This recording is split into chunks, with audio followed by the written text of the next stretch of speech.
নমস্কার, আপনারা দেখছেন সবসময়ের মুখোমুখি অনুষ্ঠান। আপনারা সরাসরি দেখছেন জঙ্গিপুরের দেউলি থেকে। এই মুহূর্তে আমাদের সঙ্গে রয়েছেন অভিজিৎ মুখোপাধ্যায়ের বোন, জঙ্গিপুর কেন্দ্রের কংগ্রেস প্রার্থী শর্মিষ্ঠা মুখোপাধ্যায়, যিনি অত্যন্ত খ্যাতিসম্পন্ন, আন্তর্জাতিক খ্যাতিসম্পন্ন নৃত্যশিল্পী হিসেবে অনেকেই আপনারা জানেন।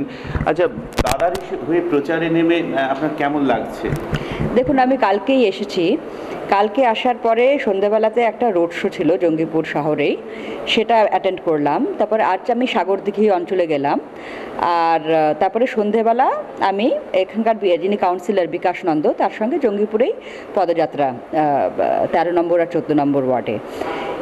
এইটুকু আমি বলতে পারি যে এখানে মানুষের একটা ভীষণ স্পন্টেনিয়াস, একটা স্বতঃস্ফূর্তভাবে যে যোগদান দিচ্ছেন আর তাদের উৎসাহ, এ দেখে আমি তো খুব আশাবাদী। আমার তো মনে হচ্ছে দাদা খুব ভালোভাবেই জিতবেন। শিলা দীক্ষিত হয়ে প্রচার করেছিলেন এবং দিল্লি থেকে এখন দেউলিতে এসেছেন এবং জঙ্গিপুরের বিভিন্ন জায়গায়, মানে বিভিন্ন এই কেন্দ্রের বিভিন্ন গ্রামে আপনি ঘুরবেন, যাবেন। দিল্লিতে প্রচার, একটা শহর, ভারতবর্ষের রাজধানী, একেবারে মফস্বল শহর গঞ্জ, সেখানকার প্রচারের চরিত্রগত পার্থক্যটা কি মানুষের মধ্যে? আপনি যেটা বললেন যে দিল্লি একটা ভারতবর্ষের রাজধানী দিল্লি, সুতরাং সেখানে পার্থক্য তো হবেই। ওখানে মানে অনেক বেশি অল্প সময়ের ভিতরে অনেকগুলো কনস্টিটিউয়েন্সিতে আপনি যেতে পারেন, অনেকগুলো মিটিং করতে পারেন, কিন্তু এখানে সেটা সম্ভব নয়। তারপরে দিল্লিতে যেটা মিডিয়া অ্যাটেনশনটা অনেক বেশি। দিল্লি, আমি বলবো না যে এখানেও কিন্তু খুব ভালো অর্গানাইজড, এখানে অর্গানাইজেশন হিসেবে ভীষণ ভালো, কিন্তু দিল্লির যে ভোটার ক্যারেক্টার সেটা সম্পূর্ণ আলাদা একটা শহরের, একটা কসমোপলিটন সিটির। সুতরাং সেখানে আপনি যে অ্যাড্রেস নিয়ে যে ইস্যুগুলো নিয়ে আপনি বলছেন, সেগুলো সম্পূর্ণ আলাদা এখানকার থেকে। এই যে ধরুন গঞ্জ মফস্বল এলাকা, এখানকার সমস্যা একরকম, দিল্লির মানুষের চাহিদা একরকম, খুব স্বাভাবিক। তো এক্ষেত্রে এই জঙ্গিপুরের আমি দীর্ঘ সময় ধরে জানি যে আপনার বাবা জনপ্রতিনিধি যখন ছিলেন এখানে, সেক্ষেত্রে অনেক উন্নয়ন হয়েছে, কিন্তু প্রত্যাশা তাকে ঘিরে অনেক বেশি ছিল। উন্নয়নও অনেক হয়েছে, কিন্তু প্রত্যাশাও অনেক বেশি ছিল। অনেক কাজ হয়েছে বিভিন্ন জায়গায়, এখানে মিয়াপুর রেল ব্রিজ থেকে আরম্ভ করে বিভিন্ন জায়গায় আর্সেনিক মুক্ত পানীয় জলের ব্যবস্থা থেকে অনেক উন্নয়ন, বিভিন্ন জায়গায় ব্যাংকের শাখা, এবং যে নবগ্রামে চাণকে সেখানে সেনা ছাউনিও শুরু হয়ে গেছে কাজ, সেখানে সেনা রিক্রুটমেন্ট হবে, সেনারা থাকবেন। সেই জায়গা থেকে কোন কোন বিষয়গুলোকে ডেভেলপমেন্টের দিক থেকে প্রচারের আলোয় আপনারা আনতে চাইছেন, যে আগামী দিনে যদি আপনার দাদা জনপ্রতিনিধি হিসাবে জঙ্গিপুর থেকে পুনর্নির্বাচিত হন, কোন বিষয়গুলোকে গুরুত্ব আরোপ করবেন, কি কি কাজ করবেন, ভোটারদের কি বলবেন? দেখুন, আপনি আগে যেটা বললেন প্রত্যাশা অনেক বেশি, সে কথাটা সত্যি, কিন্তু একটা কথা বলবো, বাবার আগে 27 বছর ধরে যে লেফট ফ্রন্টের প্রার্থী ছিলেন তারা কি করেছেন? কিছুই করেননি। এখন আপনি জানেন যে মনে করুন আমি একটা এক্সাম্পল দিচ্ছি, যে আপনি বীজ পুঁতলেন, সঙ্গে সঙ্গে তো তার গাছ হয় না, তার আগে জমি তৈরি করতে হয়, তার আগে সেখানে খাদ দিতে হয়, তারপরে আপনি তাতে বীজ দিলেন, তারপরে তাতে আপনি জল দিলেন, সেটাকে নার্চার করলেন, তবে তো সে গাছ হবে, তবে তো সে ফল দেবে। তবুও আমার বাবা প্রচণ্ড কর্মিষ্ঠ মানুষ, আর উনি যে পজিশনে ছিলেন, এই 10 বছরের ভিতরে খালি জমি তৈরি করা না, উনি জমি তৈরি করে সেই বীজ পুঁতেছেন, সেখান থেকে ওনার সময়কালেই গাছ বড় হয়ে ফল দিচ্ছে, ফল দেওয়া শুরু করেছে। আর আমার দাদাও সেই কাজ আগে এগিয়ে নিয়ে যাচ্ছেন, এই তার উদ্দেশ্য। সুতরাং আমি এখানকার মানুষের কাছে এই বলবো যে গাছ অলরেডি ফল দেওয়া শুরু করেছে সেই গাছ কাটবেন না। আমার মনে আছে যে আপনার বাবা প্রণব মুখোপাধ্যায় যখন শেষবারের মতো এখানকার জনপ্রতিনিধি হিসেবে এসেছিলেন এবং চলে যাচ্ছেন, আমি কলকাতার একটি চ্যানেলের পক্ষ থেকে শেষতম প্রশ্ন করেছিলাম যে আপনি যদি সেই জায়গায় আপনি এখান থেকে চলে যান, জনপ্রতিনিধি পদ ত্যাগ করেন, সেক্ষেত্রে জঙ্গিপুর আপনার কাছে কিভাবে থাকবে? তখন উনি বলেছিলেন, জঙ্গিপুর আমার মনে প্রাণে আছে, ছিল এবং থাকবে। সেই জায়গাটা এখন, আপনি তো বাবার কাছে অধিকাংশ সময় থাকেন, বাবার অনুভূতিটা কি জঙ্গিপুর? একেবারে ঠিক। এটা আমরা পুরো মুখার্জি পরিবার জঙ্গিপুরের মানুষের কাছে চিরকৃতজ্ঞ, কারণ এই প্রথম উনি 2004 সালে লোকসভা থেকে জিতে আসলেন। আর এই প্রথম জওহরলাল নেহরুর পরে যেদিন উনি লোকসভা থেকে জিতে আসলেন, সেদিন লোকসভার উনি নেতা, ওনাকে মনোনীত করা হলো। জওহরলাল নেহরুর পরে এই সম্মান এই প্রথম একজন ভারতীয় পেলেন, আমাদের বাঙালি পেলেন, সেটা জঙ্গিপুরের মানুষের জন্যই সম্ভব হয়েছে। আর নেক্সট ইলেকশনে, তার পরের ইলেকশনে উনি যখন জিতলেন, অনেক বেশি ভোটে জিতলেন। সুতরাং আমরা জঙ্গিপুরের মানুষের কাছে চিরকৃতজ্ঞ। আর এই জন্য ওনার জঙ্গিপুরের মানুষের কাছে ওনার অনেক ঋণ, আমাদের সকলের অনেক ঋণ। সেই এই ঋণ পরিশোধ করার জন্যই আমার দাদা অক্লান্ত পরিশ্রম করছেন। আমিও দেখছি খালি উনি যখন পার্লামেন্ট চলে সেই সময় পার্লামেন্টের অধিবেশনের সময় ওনার দিল্লিতে থাকা দরকার, ন্যাচারালি সেটা ওনার রেসপন্সিবিলিটি। তাছাড়া উনি বেশিরভাগ সময়ই এখানে কাটান, এখানকার মানুষের কাছাকাছি থাকতে চেষ্টা করেন, এখানকার মানুষের প্রবলেম বুঝে সেই প্রবলেম সলভ করার চেষ্টা করেন, এই ওনার উদ্দেশ্য। আমার কেন জঙ্গিপুরে বা মুর্শিদাবাদে অনেক মানুষেরই মনে আছে প্রত্যেক মাসে প্রায় সপ্তাহ দুয়েক অন্তর কিন্তু প্রণববাবু যখন জনপ্রতিনিধি ছিলেন তিনি ছুটে আসতেন, কারো মেয়ের বিয়ে, কারো হয়তো ছেলে চিকিৎসা করাতে পারছে না, একেবারে লালগোলার প্রত্যন্ত গ্রাম থেকে নবগ্রামে কোনো কংগ্রেস নেতার বাড়িতে কোনো পারিবারিক ছোট্ট অনুষ্ঠান, সেখানেও তিনি হাজির হতেন। এই যে জনসংযোগ, তার কি আপনি যেহেতু বাবার সঙ্গে দীর্ঘ সময় থাকেন, প্রায় ছায়াসঙ্গীর মতো, বাবা কি জঙ্গিপুরের এই স্মৃতি চর্চা করেন? বা নিশ্চয়ই, মানে জঙ্গিপুরের সঙ্গে দেখুন আমার প্রত্যক্ষভাবে তো খুব একটা বেশি যোগাযোগ নেই, কারণ আমি রাজনীতির সঙ্গে আমি খুব একটা বেশি জড়িত নই, কিন্তু জঙ্গিপুরের ব্যাপারে আমি যা জানি সে আমার বাবার কাছ থেকে শুনেছি।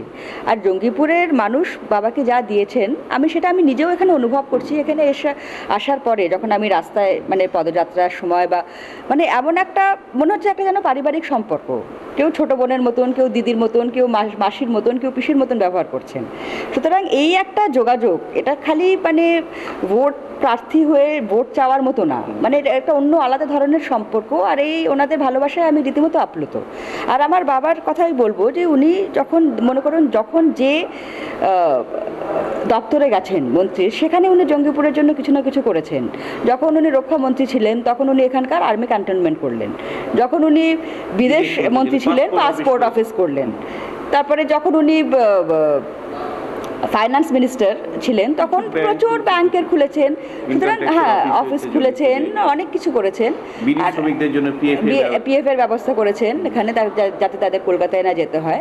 সুতরাং জঙ্গিপুরের মানুষের সঙ্গে বললাম তো আমাদের পুরো মুখার্জি পরিবারের একটা ঘনিষ্ঠ সম্পর্ক হয়ে দাঁড়িয়েছে। সেটা কি কথাবার্তায় দিল্লিতে মাঝে মধ্যে বাবা স্মরণ করেন এইসব স্মৃতি? নিশ্চয়ই ওনার সবসময় উনি জঙ্গিপুরের মানুষের, আর ওনার খুব অসুবিধা হয় কারণ এখন আপনি জানেন যে আসা যাওয়ার অনেক প্রোটোকলের ব্যাপার, সিকিউরিটির ব্যাপার, মানে সব মানে নিয়ম বেঁধে সব কিছু একটা সোনার খাঁচা, ইচ্ছে থাকলেও করা যায় না। কিন্তু আমার যেটা সবচেয়ে মনে হয় উনি মিস করেন, যেটা আপনি বলতেন যে আগে ওনার প্রচণ্ড ওরকম কর্মভার, ওরকম দায়িত্ব থাকা সত্ত্বেও উনি বারবার করে ছুটে আসতেন জঙ্গিপুরের মানুষের কাছে, এটা উনি সবচেয়ে বেশি মিস করেন। বিভিন্ন জায়গাতে কংগ্রেসের যেসব পোস্টার থাকতো, আমার মনে আছে একটি পোস্টারে রবীন্দ্রনাথের লাইন লেখা থাকতো যে মোর নাম এই বলে খ্যাত হোক, আমি তোমাদেরই লোক। সত্যিকারই সেই লোক হয়ে উঠেছিলেন তিনি। সত্যিকারের উনার এখনো মনে প্রাণে উনি এখনো জঙ্গিপুরের মানুষের খুব কাছাকাছি। এই যে রাজ্যে প্রদেশ কংগ্রেসে রদবদল হয়েছে, প্রদেশ সভাপতি হয়েছেন অধীর চৌধুরী, আপনার কি মনে হয় অধীরবাবু রাজ্য কংগ্রেসকে নবজীবন দিতে পারবেন এই লোকসভা ভোটে, বা খানিকটা হলেও অক্সিজেন দিতে পারবেন? নিশ্চয়ই নয়তো কেন শুধু তাহলে ইয়ে করা কেন হলো, ওনাকে কেন আনা হলো? ডেফিনেটলি এই আশা করে যে উনি নতুন করে প্রেরণা দেবেন। একটু অন্য প্রশ্নে আসি শর্মিষ্ঠাদি, লোকসভা উপনির্বাচন যখন অনুষ্ঠিত হয় জঙ্গিপুর কেন্দ্রে, আপনার বাবা জনপ্রতিনিধি হিসেবে যখন পদত্যাগ করেন, সেই সময় একাধিক সংবাদ মাধ্যমে একটা খবর বেরিয়েছিল যে জঙ্গিপুরে কে প্রার্থী হবে সেই নিয়ে গৃহযুদ্ধ শুরু হয়েছে আপনার এবং আপনার দাদার মধ্যে। এটার কি সত্যতা ছিল কিছু? এটা যদি সত্যতা থাকতো তাহলে আমি কি এখানে আসতাম?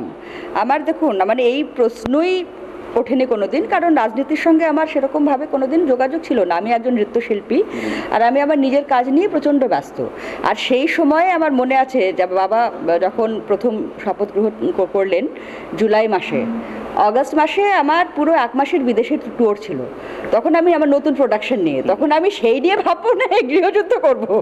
একদমই ঠিক। তাই একটু একেবারে অন্য একদম সাংস্কৃতিক প্রশ্নে আসি যে দিদি, আপনার জীবনযাপন জুড়ে চর্চা জুড়ে রয়েছে একটা সাংস্কৃতিক জগৎ, এবং আপনার মাও খুব ভালো রবীন্দ্রসঙ্গীত গাইতেন বা এখনও গান, এবং আপনিও নৃত্যের মধ্যে রয়েছেন, বহু দেশে আপনার গ্রুপের নৃত্য পরিবেশিত হয়েছে।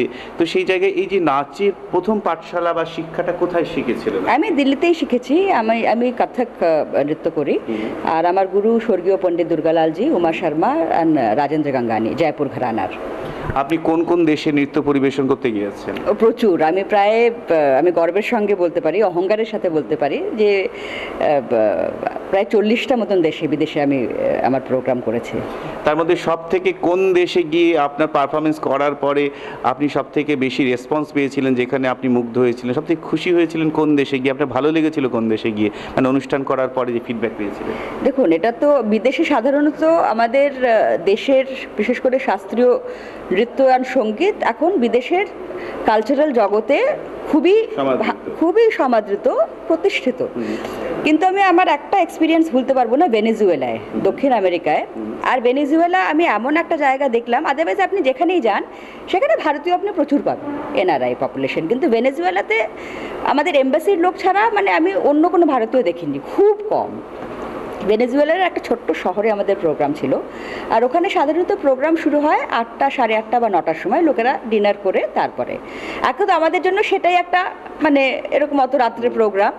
আর তারপরে ওদের ওই যেরকম টাউন স্কোয়ার হয় ওরকম ওপেন এয়ার, চারিদিকে বাড়ি, মধ্যেখানে একটা ছোট্ট স্কোয়ার মতন, সেখানে ওপেন এয়ার প্রোগ্রাম ছিল। তো আমরা গিয়ে দেখি খুব প্রফেশনাল বন্দোবস্ত, মানে পুরো স্টেজ বাঁধা, মেকআপ ভ্যান, হানো তানো। আমরা ওই 2 ঘন্টা আগের মতন পৌঁছেছি, একেবারে খা খা করছে, একটা মানে লোক নেই পর্যন্ত। আমরা হ্যাঁ, খুব মন খারাপ হয়ে গেছে যে কী করবো কি। তারপরে লোকের কোনো পাত্তাই নেই, আমরা মেকআপ টেকআপ করে তারপরে 8টা, আর খুব প্রফেশনাল, মানে যদি 8টার সময় প্রোগ্রাম তো 8টার সময়। তারপরে যেই আমাদের মিউজিশিয়ান মানে জাস্ট মিউজিক মানে মানে যন্ত্র সুরে বাঁধা শুরু করেছে, পিল পিল পিল পিল করে চারিদিক থেকে লোক, মানে কম করে অন্তত 4 থেকে 5,000 লোক। আর মনে করুন প্রোগ্রামের পরে মানে এখানে আমি দেখেছি যেরকম করে সিনেমা স্টাররা মবড হয়, আমরা ওরকম মবড। আমরা তাদের কথা ভাষা বুঝি না, তারা আমাদের কথা বোঝে না। তা সত্ত্বেও মানে হাত পা নেড়ে ছুঁয়ে অনুভব মানে নানা রকম প্রকাশভঙ্গির দ্বারা মানে মানে ওনারা বুঝিয়ে দিলেন যে ওনাদের খুব পছন্দ হয়েছে। আর সেই প্রথম আমি অনুভব করলাম যে নৃত্য বা সঙ্গীতের একটা আলাদা ল্যাঙ্গুয়েজ আছে, যা প্রত্যেক মানুষকে স্পর্শ করে। আপনি তো বিভিন্ন জায়গায় গিয়েছেন, অনেক নিজে আপনি প্রোডাকশন করেছেন, তো সেই প্রোডাকশনের জায়গায় অনেক ক্ষেত্রেই রবীন্দ্রনাথ নিশ্চয়ই আপনার জীবন জুড়ে রয়েছে। রবীন্দ্রনাথ আপনার সঙ্গে কতটা যুক্ত? নিশ্চয়ই, দেখুন আমি বাঙালি, আর আমাদের পারিবারিক কালচার যেরকম বাঙালি সংস্কৃতির সঙ্গে মানে খুবই যুক্ত। আমি যদিও দিল্লিতে মানুষ হয়েছি, কিন্তু আমি এমন একটা স্কুলে পড়েছি যেখানে বাংলা অ্যাজ এ ল্যাঙ্গুয়েজ পড়ানো হতো। সুতরাং রবীন্দ্রনাথ, শরৎচন্দ্র, বঙ্কিমচন্দ্রের সঙ্গে খুবই। আর রবীন্দ্রনাথের যখন 150তম জন্ম শতবার্ষিকী সেলিব্রেশন হয় তখন বিদেশেও গেছি। আমি ওনার কাজের উপরে আমি 3টে প্রোডাকশান আমি করেছিলাম। একটা হচ্ছে বাদল বাউল, যেটা ওনার বর্ষার গানের উপরে। একটা করেছিলাম আনন্দধারা বলে, ওনার যে ফিলসফি কি, there is a stream of joy, সে আনন্দধারা বলে। আর একটা প্রোডাকশান, সেটা খুব ইন্টারেস্টিং প্রোডাকশান, একটু এক্সপেরিমেন্টাল। রবীন্দ্রনাথের একটা কবিতা আছে বর্ষশেষ, সেই বর্ষশেষ উনি লিখেছিলেন শেলির একটা কবিতা আছে ode to the west wind, তার থেকে ইন্সপায়ার্ড হয়ে। দুটো কবিতারই ফিলসফি হচ্ছে এই, that destruction as a means of creation. যে দুজন কবি, একজন একটা প্রচণ্ড ঝড়, তুমুল বৃষ্টি ঝড় as a agent of distraction, ধ্বংসের একটা নিয়ে, সেটাকে ধ্বংস থেকে কি করে নতুন ক্রিয়েশন তৈরি হয়। সুতরাং দুটো কবিতারই ফিলসফি এই এক। সুতরাং আমি দুটো কবিতা মিশিয়ে বাংলা আর ইংরেজি, আর অফকোর্স রবীন্দ্রনাথের জন্য আমি রবীন্দ্রসঙ্গীত ইউজ করেছিলাম, আর শেলির জন্যে আমি ওয়েস্টার্ন ক্লাসিক্যাল মিউজিক, ভিভাল্ডির 4 সিজন। সেটা খুবই এক্সপেরিমেন্টাল কাজ ছিল। আর যারা মানে আমাকে অনেকেই বলেছেন যে যখন ওরা শুনলেন যে রবীন্দ্রসঙ্গীত আর ওয়েস্টার্ন ক্লাসিক্যাল মিউজিক বা শেলি আর রবীন্দ্রনাথ কী করে হবে, কিন্তু তারপরে যখন প্রোডাকশানটা দেখলেন যে মানে it was almost like a seamless flow, বলছে যে একটা থেকে অন্যটা যে কী করে মেলবন্ধন হলো, সেটা একটা ভালো ইন্টারেস্টিং প্রোডাকশন ছিল। একটা জিনিস বলুন, আজকে এখানে সুতিতে নির্বাচনী প্রচারে এসে তৃণমূলের সর্বভারতীয় নেতৃত্ব বলেছেন যে গতবার লোকসভা উপনির্বাচনের সময় তৃণমূল এখানে প্রার্থী দেয়নি, মানে জঙ্গিপুর কেন্দ্রে যদি প্রার্থী দিত সেক্ষেত্রে অভিজিৎ মুখোপাধ্যায় 2.5 লক্ষ ভোটে হারতেন। এবার তৃণমূল প্রার্থী দিয়েছে, এই তৃণমূলের প্রার্থী দেওয়াটা কি রাজনৈতিকভাবে আপনাদের লড়াইটাকে টাফ করে দিয়েছে? দেখুন, আমার তো মনে হয় না, কারণ তৃণমূলের প্রার্থী, তৃণমূল তাদের যারা ভোট দেওয়ার তারা দেবে, কংগ্রেসের আমার ভাইকে যারা ভোট দেওয়ার তারা দেবেনি ডেফিনেটলি। আর আগে উনি 2.5 লক্ষ ভোটে হারতেন কি করতেন, ওই যে যদির কথা ছাড়ুন, ওগুলো স্পেকুলেশন। আর আমার তো যেরকম আমি দেখছি আর যেরকম শুনছি, এখানকার যারা কংগ্রেস গ্রাউন্ড লেভেল ওয়ার্কার তাদের সঙ্গে কথা বলে, জনতার রিয়াকশন দেখে আমার মনে হয় আমার দাদা খুব ভালোভাবেই ভালো মার্জিনে জিতবেন। দেখুন, এখানে গ্রামীণ ফুটবল, গ্রামের কিশোর এবং যুবকদের ফুটবলের ক্ষেত্রে মান বাড়ানোর জন্য ফুটবল প্রশিক্ষণ কেন্দ্র করা হয়েছে, কলেজ করেছিলেন আপনার বাবা, এরকম নানান রকম পরিকল্পনা নিয়েছিলেন। ওখানে ক্যারাম প্রতিযোগিতা পর্যন্ত হয়েছিল বিভিন্ন জায়গায়। তো সেই জায়গা থেকে এই যে মেধার অন্বেষণের জায়গায় শুধু খেলাধুলার বাইরেও তো অন্য কিছু আছে, বিশেষ করে আপনি যে সেক্টরে কাজ করেন সেই সাংস্কৃতিক অঙ্গন, সেই অঙ্গনের জন্য কি আগামী দিনে জঙ্গিপুর বা মুর্শিদাবাদ থেকে কিছু মেধা তুলে নিয়ে গিয়ে প্রশিক্ষণ দিয়ে তাদেরকে একটু সর্বভারতীয় স্তরে নিয়ে যাওয়ার পরিকল্পনা কি আপনি করতে পারেন, বা করলে কেমন? এটা আপনি খুব ভালো আইডিয়া দিয়েছেন, কারণ এই ফিল্ডটা আমি ডেফিনেটলি আমার দাদাকে রিকোয়েস্ট করব যে আপনি মানে খেলাধুলা ছাড়া বা পড়াশোনা ছাড়াও এই যে নৃত্য, সঙ্গীত, কলা, এই ফিল্ড থেকে এক্স্যাক্টলি একে যদি হার্ডনেস করে, এর থেকে ট্যালেন্ট সার্চ করে এদের যদি প্রমোট করা যায়, এটা ভালো আইডিয়া। আর আমি এই ব্যাপারটাই আমার দাদার সঙ্গে ডেফিনেটলি কথা বলবো আর আমি টেক আপ করবো এই ব্যাপারে। বিভিন্ন জায়গায় এবং জনমত সমীক্ষা বলছে যে এবার ভারতবর্ষে সরকার বদল হতে চলেছে, বিজেপি সরকার আসছে, নরেন্দ্র মোদী প্রধানমন্ত্রী হতে চলেছেন। আপনার কি মনে হয় শর্মিষ্ঠাদি? দেখুন, আমি এই ব্যাপারে এখন কিছু বলতে চাই না, কারণ 16 তারিখে তো দেখাই যাবে। কিন্তু নরেন্দ্র মোদীর এই হাইপ, আমি বলবো একটা বিশাল হাইপ তৈরি হয়েছে, কিন্তু এই হাইপ কতটা মিডিয়া আর কতটা এটা ভোটে ট্রান্সলেট হবে সেটা এখন দেখা যাক, ইলেকশন তো চলছে।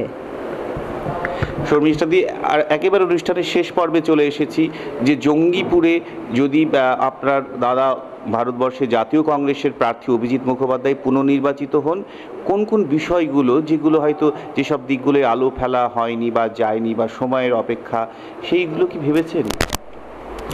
দেখুন, মানুষের যেগুলো বেসিক নেসেসিটিস রয়েছে, যেরকম আমি এখন এই দুদিনে ঘুরে, তারপর দাদাও বলছিলেন যে পানীয় জলের ব্যবস্থা, শৌচালয়, রাস্তা, এইগুলো তো ডেফিনেটলি থাকবেই। তাছাড়া আমি আরও চেষ্টা করব ওনাকে বলতে, যেরকম নারী কল্যাণ কেন্দ্র, তারপরে আপনি যেরকম বলছেন যে শিল্পকলা, এইগুলোর সাথে সাথে ডেভেলপ করা খুবই দরকার। এই যে প্রচারে বেরিয়ে অভিজিৎ মুখোপাধ্যায়, তিনি তো এখানে মাঝে মধ্যে থাকেন বা কখনো দিল্লিতে থাকেন, এখানে মানুষের পাশেও থাকেন, আপনি যেরকমটি বললেন। আপনি যে এসেছেন, যে প্রণববাবুর মেয়ে প্রচার করছে, কই দেখি তো, এইরকম একটা আবেগ মানুষের মধ্যে কি কোথাও দেখলেন? আজকে সেটা বুঝতে পারলাম। আজকে যখন আমি গেছিলাম এখানকার কাউন্সিলর বিকাশ নন্দের সাথে, তখন একটা ওনাদের লোকেদের যে একটা কৌতূহল আর অনেক জায়গায় প্রচণ্ড ভালোবাসা, যেরকম বললাম, মানে দেখে মানে মনে, ওনাদের হাসি দেখে, ওনাদের ওয়ার্মথ দেখে মানে ঠিক মনে হচ্ছে মানে যেন দিদি, পিসি, মাসি, ছোট বোন, এরকম ধরনের একটা ফিলিং আমার হয়েছে।